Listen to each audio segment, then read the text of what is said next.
सुबह के 3 बजते ही अलार्म बज उठा। अपनी आंखों को मसलते हुए सुनंदा उठ बैठी। आज उसे कुलदेवी के दर्शन करने के लिए जाना था, जिसके लिए उसे ट्रेन से सफर करना था। वैसे इससे पहले भी सुनंदा ने ट्रेन में सफर किया था, पर ये सफर और सफर से अलग था, क्योंकि इससे पहले जो सफर सुनंदा ने किया था वो शादी से पहले था, जहां उसके सफर की तैयारी में उसकी माँ का पूरा सहयोग होता था।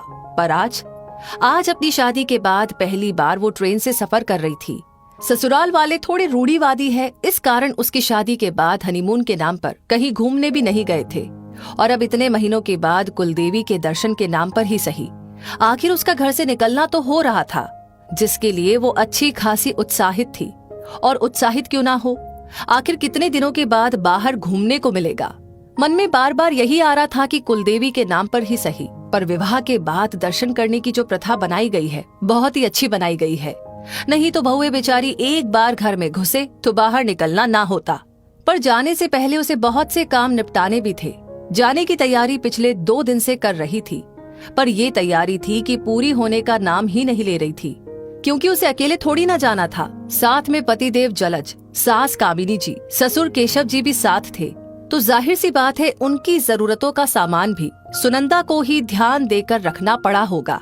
अब कहने को तो कामिनी जी की पैकिंग 2 दिन पहले ही हो गई थी, पर उसमें भी सब कुछ तो सुनंदा को करना ही पड़ा था। अरे बहू ये सामान देना, तो अरे जरा वो सामान देना। वे तो पलंग पर बैठी बैठी सिर्फ ऑर्डर दे रही थी। भाग भाग कर तो सुनंदा को ही सामान रखना पड़ रहा था।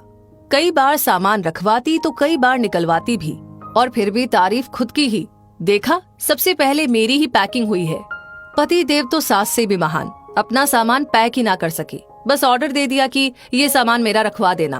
अब रखवा देना से क्या मतलब होता है? घर में कोई नौकर चाकर थोड़ी ना लगे हैं जिन्हें ऑर्डर देकर रखवा लिया जाए। सुनंदा को ही सब कुछ करना पड़ा। ये तो शुक्र मनाओ कि ससुर जी ने अपना सामान खुद पैक कर लिया। कल शाम को ही कामिनी जी ने बताया था कि जाने से पहले सूखा नाश्ता तैयार कर लेना, कुछ हम सफर में ले जाएंगे और बाकी यहाँ देवर ननद के लिए छोड़कर जाना पड़ेगा। बेचारे दोनों खाने पीने के लिए परेशान होंगे, आखिर हम 4 दिन के लिए बाहर जा रहे हैं। सासू माँ की चिंता देखकर एक बार तो हंसी छूट गई। जो सुबह से शाम तक बाहर का अगड़म बगड़म खाते हैं, उनके खाने की भला क्या चिंता, और वैसे भी दोनों जवान हैं, अपना खाना खुद बना सकते हैं।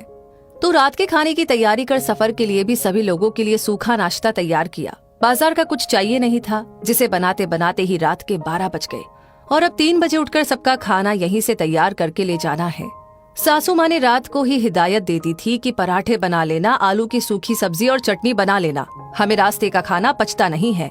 मन ही मन कूड़ती हुई सुनंदा के मन में बार बार यही आ रहा था कि शुक्र मनाओ खाना 1-2 दिन से ज्यादा नहीं चल पाता, नहीं तो ये पूरे 4 दिन के लिए खाना भी यहीं मुझसे बनाकर ले जाते और होटल का खर्चा भी बचा लेते।